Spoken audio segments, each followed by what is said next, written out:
ISPR का claim है कि जनाब पाकिस्तान में मीडिया बिल्कुल आज़ाद है, इंडिया में मीडिया जो है वो कंट्रोल्ड है। भारत में आज़ाद मीडिया का वजूद ही नहीं, भारत का सारा मीडिया स्टेट कंट्रोल्ड है, पाकिस्तान में मीडिया को आज़ादी है। तो ये उन्होंने एक बात की। पहले मैं ज़रा भारतीय मीडिया पे बात कर लूँ। भारत ने अपने बदतरीन मुखालफीन जो मीडिया में हैं उनके साथ कभी वो नहीं किया जो पाकिस्तान की मिलिट्री एस्टेब्लिशमेंट ने किया। मैं ये सियासी मामलात की बात कर रहा हूँ। भारत के अंदर जो सियासी इख्तलाफ राय रखने वाले मीडिया के चेहरे हैं, ध्रुव राठी, उसने नरेंद्र मोदी के खिलाफ टका के रिपोर्टिंग की, लेकिन उसकी जान को कोई ख़तरा नहीं हुआ। वो इंडिया में जाता है, वहाँ से आता है, ना उसे अगवा किया जाता है, ना गिरफ्तार किया जाता है। अभी सार शर्मा हैं, दर्जनों और लोग हैं, अभी इक्का दुक्का लोगों पे मुकदमा दर्ज हुए और भारत उन पे मुकदमा दर्ज कर रहा है जो इंडिया पाकिस्तान की लड़ाई में भारतीय नैरेटिव को सपोर्ट नहीं कर रहे या पाकिस्तानी नैरेटिव को सपोर्ट कर रहे हैं। लेकिन जो इंटरनल सियासी मामलात हैं वहाँ पे भारत के अंदर बहुत सारी ऐसी क्रिटिकल वॉइसेस हैं जैसी वॉइसेस पाकिस्तान में सरवाइव नहीं कर पाती। यानी वहाँ मोदी के खिलाफ बोलने वाले बेशुमार मौजूद हैं, लेकिन यहाँ पे आप ये नहीं कर सकते। वहाँ भारतीय सरकार और फौज की पॉलिसीज़ के खिलाफ बड़ा खुलकर लोगों ने बताया कि चाइना ने कैसे भारतीय फौज को फेंटी लगाई, और वो सारे लोग भारत के अंदर मौजूद हैं। उन्हें कुछ नहीं कहा भारतीय मीडिया को, यानी उनके साथ कुछ भी नहीं हुआ। लेकिन यहाँ पाकिस्तानी मीडिया को भारत ने अपने मुल्क में बंद कर दिया। अब मैं ये नहीं कह रहा कि भारत में सब अच्छा है, वहाँ पे बहुत सारी चीज़ें बहुत बुरी हैं, लेकिन ये एग्जाम्पल आप नहीं दे सकते। DGISPR ये बात नहीं कर सकते। वजह यह है कि ये झूठ है और मैं ये साबित करने वाला हूं। DGISPR ये कहते हैं कि पाकिस्तान में मीडिया को आज़ादी है। ज़रा ये एक तस्वीर देखिए आप। ये इस तस्वीर में ये बैकग्राउंड में जो ग्रीन दीवार है इसके ऊपर लिखा हुआ है प्रोग्राम में इमरान खान का नाम लेना मना है। ये है मीडिया की आज़ादी। अब मैं आपको कुछ चेहरे दिखा रहा हूं कि पाकिस्तान में मीडिया कितना आज़ाद है। ज़रा ये नाम सुनिए और चेहरे देखिए आप। शहीद अरशद शरीफ, दर्जन से ऊपर मुकदमात, पाकिस्तान में ज़मीन तंग कर दी गई, पाकिस्तान छोड़ना पड़ा बुरे हालात में क्योंकि एजेंसियां पीछे पड़ गई थीं, गिरफ्तारी का शदीद ख़तरा था। दुबई पहुंचे, दुबई से निकलवाया गया, कीनिया पहुंचे और वहाँ पे इन्हें शहीद कर दिया गया। और जो कुछ इनकी डेड बॉडी के साथ और बाद में फैमिली के साथ किया गया वो सब सारी दुनिया जानती है। आज तक इंसाफ नहीं हुआ। ये पाकिस्तान के अंदर मीडिया की आज़ादी है। इमरान रियाज खान 10 मरतबा गिरफ्तार किया गया, लगभग 3 दर्जन से ज़्यादा मुकदमे किए गए, जबरी तौर पे लापता किया गया 5 महीने तक, बदतरीन टॉर्चर का निशाना बनाया गया, आखिर में कत्ल करने का मंसूबा बना और पाकिस्तान को छोड़ना पड़ गया। मुईद पीरज़ादा पाकिस्तान से मफरूरी की ज़िंदगी गुजार रहे हैं अमेरिका में और वहाँ से अपनी जर्नलिज्म अब कर रहे हैं। आफ्ताब इकबाल ये भी पाकिस्तान छोड़कर चले गए और इनका भी कसूर इख्तलाफ राय है। और यह मकबूल जान साहब, इन्हें भी आफ्ताब इकबाल साहब को दोनों को जबरी तौर पे लापता किया गया, दोनों को तशद्दुद का निशाना बनाया गया। और यह मकबूल जान साहब को इस उम्र में टॉर्चर किया गया।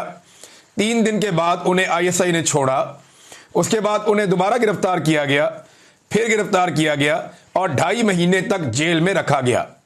इख्तलाफ राय हारून रशीद साहब, इनको भी बहुत परेशान किया गया, बेरोजगार भी किया गया और आज भी बेरोजगार हैं।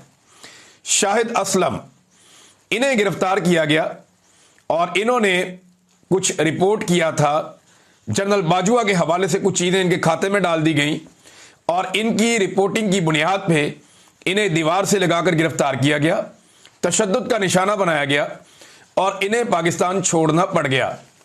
वजाहत सईद खान अमेरिका में पनाह लेकर रहते हैं, पाकिस्तान वापस नहीं आ सकते। इनके घर वालों को अगवा किया जाता है, हरासा किया जाता है और इन्हें दबाने की कोशिश की जाती है।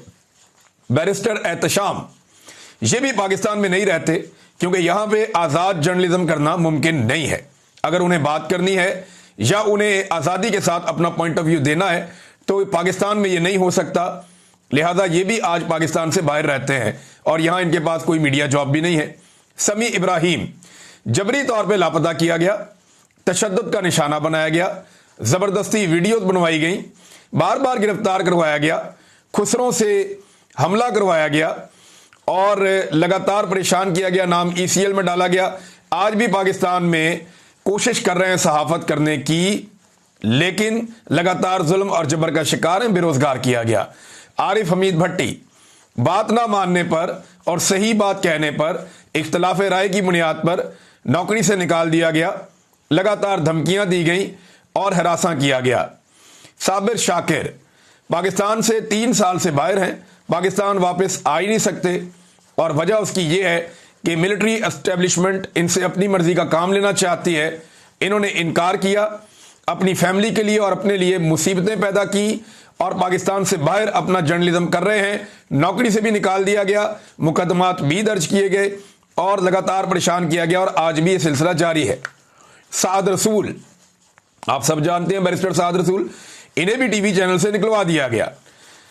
जमील फारूकी, आप सब इस नाम से वाकिफ हैं, इन्हें गिरफ्तार किया गया, इनके कपड़े उतार के इनको नंगा किया गया, इन पे बदतरीन तशद्दुद किया गया, इनके ऊपर मुकदमात बनाए गए और गिरफ्तार करके इन्हें अदालतों में पेश किया गया, जहां पे ये बोलना चाहते थे और सरकारी मुलाजमीन इनको घसीटते थे। जमील फारूकी एक और मिसाल है। जुबैर अली खान, इनको हरासा भी किया गया और इनसे इनकी नौकरी भी छीनी गई और ये भी बेरोजगार है। समीना पाशा, इनको भी हरासा किया गया, धमकाया भी गया, परेशान भी किया गया और बिलाखिर इनसे इनका रोजगार छीन लिया गया। सिद्दीक जान, मुकदमात हुए, गिरफ्तारियां हुई, बार बार मना किया गया, लंबा लंबा अरसा रूपोश रहना पड़ा और बड़ी मुश्किल से अपनी जर्नलिज्म कर रहे हैं, हमेशा खतरे में रहते हैं। बहुत सारी परेशानियां सिद्दीक जान ने उठाई और इन्हें इवन गिरफ्तार करके भोंडे किस्म के मुकदमात डाले गए। इनकी फैमिली के सबके अकाउंट्स बंद कर दिए गए, साबिर शाकिर साहब की फैमिली के अकाउंट्स बंद कर दिए गए और भी बहुत सारे सहाफ़ी हैं, यानी 7-8 लोग हैं इस वक्त तक, जिनकी फैमिली के जानने वालों के आसपास के रिश्तेदारों के सबके अकाउंट्स बंद किए गए, कुछ के ID कार्ड भी ब्लॉक कर दिए गए। सिद्दीक जान उनमें से एक है। उसामा गाजी, इन्हें भी इख्तलाफी बात करने पर या शरीफ खानदान का पिट्ठू ना बनने पर या एस्टेब्लिशमेंट से लाइन ना लेने पर उसामा गाजी साहब को भी नौकरी से हाथ धोने पड़े और वो भी इस अताब का निशाना बने। शाकिर एवान, इन्हें जबरी तौर पे लापता किया गया, तशद्दुद का निशाना कई मरतबा बनाया गया, 2 मरतबा जबरी तौर पे लापता हुए, इन्हें ISI उठाकर ले गई थी, इनको निशाना बनाया गया, इनसे इनकी नौकरी छीनी गई और आज भी इनको लालच दी जाती है कि हम आपको नौकरी दे देते हैं, हमारी पॉलिसी के मुताबिक चलो, लेकिन ये शख्स अभी तक डटा हुआ है। और इसके बाद आप आ जाएं जी, इस्माइल कासिम साहब, same story. Harmeet Singh, same story. Najam Bajwa, ये पाकिस्तान से बाहर है लंबे अरसे से, ये पाकिस्तान में आ ही नहीं सकते क्योंकि ये भी एक इख्तलाफी आवाज है। मजहर बरलास, ये भी इनके साथ सेम सलूक हुआ। काशिफ अब्बासी, इनके साथ भी यही सलूक हुआ। ऑफियर है सिर्फ इसलिए कि इनकी बात पसंद नहीं आई। पारस जहांज़ेब ऑफियर हैं। इसके बाद जनाब आ जाएं खालिद जमील साहब, इनकी बातें पसंद नहीं आई तो इनको भी नौकरी से फारिग कर दिया गया। हबीब अकरम साहब बड़े धीमे मिजाज के, जबरदस्त बात करने वाले जर्नलिस्ट हैं, क्रेडिबिलिटी बहुत अच्छी है इनकी, तो हबीब अकरम साहब को निशाना बनाया गया, बार बार हरासा किया गया और आज इनको भी बेरोजगार किया गया है और लगातार ये इस सूरत हाल का सामना कर रहे हैं। अकबर बाजुआ साहब, ये भी बिल्कुल इसी अताब का निशाना बने हैं और लगातार निशाना बनने वालों में से एक है।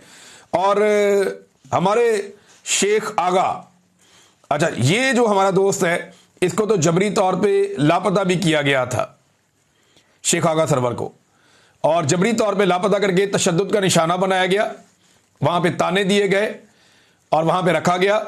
उसके बाद मुकदमात दर्ज किए गए, घर पे छापे मारे गए और आज भी ये शख्स अपना काम कर रहा है उसी तुंदई के साथ। इसके अलावा अहमद फरहाद साहब एक सहाफ़ी हैं, एक शायर हैं, उन्हें अगवा किया गया, जबरी तौर पे लापता किया गया, उन पर तशद्दुद किया गया और लगातार तशद्दुद किया गया।